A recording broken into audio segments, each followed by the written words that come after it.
So Richard, many thanks for joining us today at this busy but potentially momentous time in history as world leaders gather for the UN Climate Change Conference. You've long championed environmental issues, pushing for greater action to reverse nature's loss and also to tackle climate change.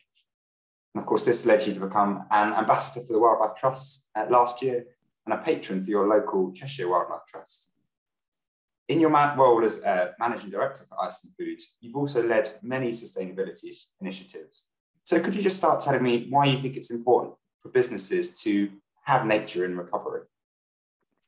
I think, quite frankly, there's a realization now by business that it's of growing importance. I mean, if you consider the survival of the human race, nature is our biggest ally in terms of absorbing all of the excess carbon that we're producing. Nature absorbs 50% of all man-made emissions. And actually, I found something out the other day that the IPCC modeling assumes that nature remains entirely intact. And yet, of course, we're destroying our soils and our forests and our oceans at an alarming rate. So actually, the future survival of humanity, our biggest ally is healthy ecosystems and healthy nature. And in turn, it's also very important, of course, to business. And I think it's now everyone's business to make sure that nature is given enough space to breathe, which is why the Wildlife Trust 30 by 30 campaign is so important.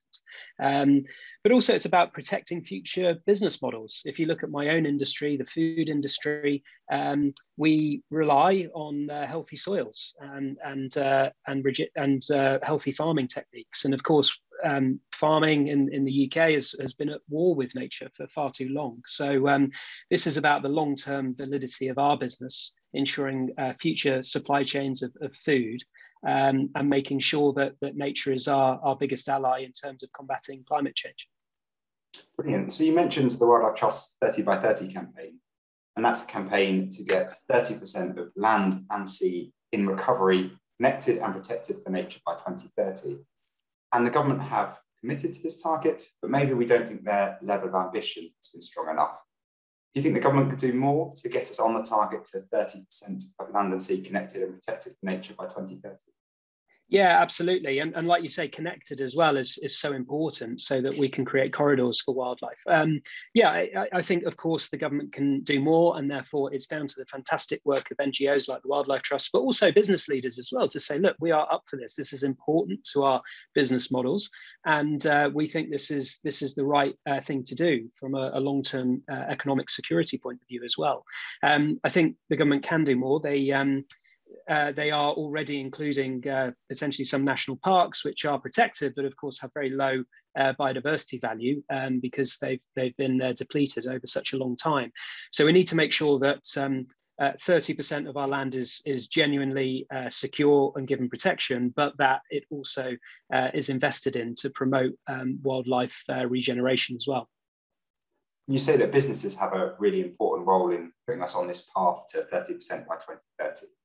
How can we get more businesses to pick up the importance of nature and start investing in it as well?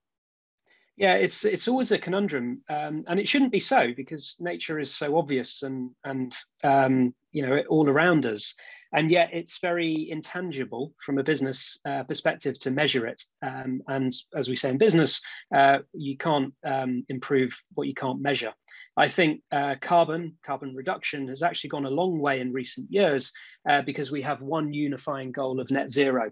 And ironically, it's more tangible for business to create metrics around it and business plans to try and drive the change that we need. I think what we need in nature is science-based targets for businesses to coalesce around and get behind so that all businesses can hopefully one day become nature positive. I mean, I don't think there is a business out there, certainly not my own, that puts more back into nature at the moment than it takes from it. But that's what we need to work towards.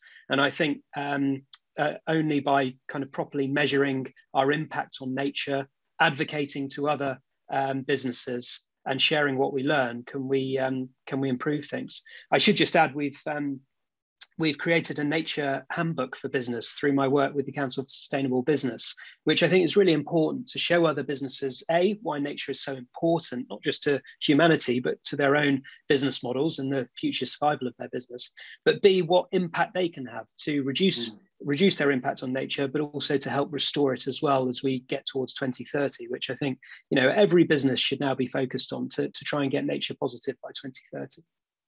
Absolutely. And do you think that communities have a role to play in helping us reach 30 by 30 as well? Yeah, definitely. I mean, I think community empowerment and involvement will really, communities alongside business are the delivery partner in making this happen. So they absolutely do. And also there's all the associated benefits of a healthy environment to people's mental health and community spirits, etc. And we really saw that in COVID, that nature was a tonic for many people, but unfortunately it was also denied to many other people. If you look at my business, Iceland, we serve the most deprived communities around the UK. And actually for many of our customers, they don't necessarily have access to the tonic of the natural world that other people have. They say that the kids from the poorest communities in the UK are 9 times less likely to spend time outdoors than the richest kids. And therefore, we need to kind of democratize access to nature.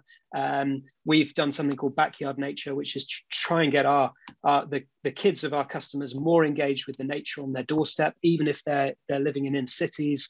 We think everyone can be a backyard nature guardian and has a role to play in fighting for its survival. And of course, having nature on your doorstep, backyard nature, has incredible benefits to people's mental and physical well-being. More nature has brilliant benefits for clean air and water and things to prevent flooding, but also, of course, helping us to tackle climate change and lock up carbon emissions. Do you think businesses get those benefits that nature provides? Not yet. And I think, we have a big role to play in terms of advocating for giving nature space and investing in nature and what it means to business. But like I said, I think, restoring nature is now everyone's business. So Richard, of course, you're a patron for your local wildlife trust in Cheshire. What other work are the Wildlife Trust doing with Iceland? Proud patron of the Cheshire Wildlife Trust. They're doing fantastic work in some of the countryside and the hills where I live, and reintroducing beavers as well in Delamere, which is absolutely fantastic initiative. But Iceland's the biggest company in Wales now, and we're working with the Welsh Wildlife Trust to help restore Welsh peatlands by 2030. So through our charitable foundation, we're providing funding to help the Wildlife Trust Wales on this really ambitious programme, which of course is so important in terms of re-wetting and restoring our peatland habitats as a store of carbon, and to make sure that they don't emit carbon as they dry out as the climate changes. And I think that's the other part of what business can do.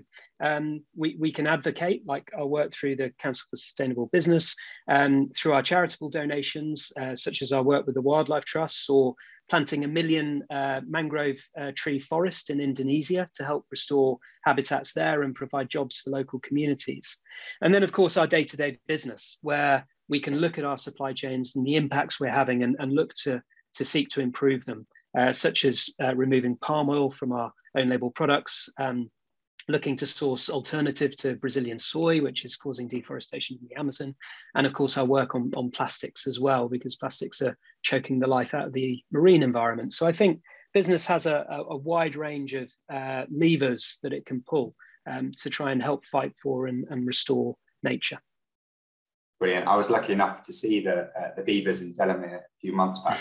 And of course, we've got a beaver consultation open at the moment for wild releases. So anyone who hasn't signed up to that consultation, that campaign, should do so soon.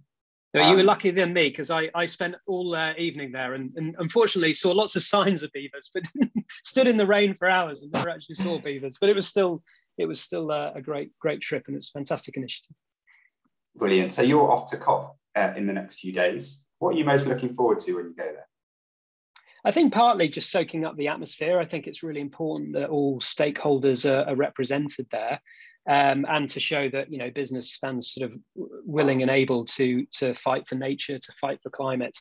But I do have a few meetings with different stakeholders, various government representatives, because I think we need to do everything we can, and I always look at it from the point of view of our customers. And sometimes our customers don't necessarily have the voice to talk about these issues. So I really see it as my sort of obligation to provide a voice for them when I'm sitting at the top table and sort of saying that this is important to us and it's important to them. Brilliant. Hopefully between us we can get the voice of the members of the Wildlife Trust and the customers of Iceland at COP26 this year.